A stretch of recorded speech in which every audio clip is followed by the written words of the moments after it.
मित्रांनो नमस्कार. महाराष्ट्र राज्य परीक्षा परिषद पुणे यांनी 27 जून 2026ला एक पत्र जाहीर केलेलं आहे आणि त्या ठिकाणी म्हटलेलं आहे की महाराष्ट्र राज्य परीक्षा परिषदमार्फत दिनांक 28 जून 2026 रोजी संपूर्ण महाराष्ट्र राज्यात एकूण 1028 केंद्रावर शिक्षक पात्रता परीक्षा TET 2026 घेण्याचे प्रस्तावित होते. नीट 2026च्या परीक्षेमधील गैरप्रकार लक्षात घेऊन महाराष्ट्र राज्य परीक्षा परिषदेच्या वतीने सुरक्षिततेचे सर्व उपाययोजना केलेल्या होत्या. तथापि आज दिनांक 27 जून 2026 रोजी पहाटेच्या सुमारास गोपनीय माहितीच्या आधारे भिवंडी येथे काही इस्मांकडे या प्रश्नपत्रिकेबद्दल माहिती असल्याचे समजल्याने भिवंडी पोलीस यांनी सदर ठिकाणी धाड घातली.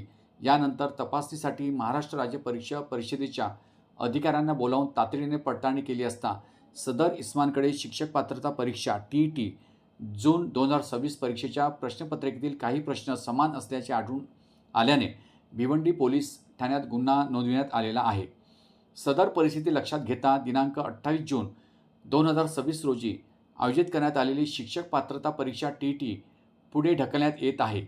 कोणत्याही परिस्थितीत परीक्षा पूर्ण पारदर्शकपणेच व्हावी हा परीक्षा परिषदेचा आग्रह असल्याने व याबाबत सखोल चौकशी होणे गरजेचे वाटत असल्याने ही परीक्षा पुढे ढकलण्यात येत आहे.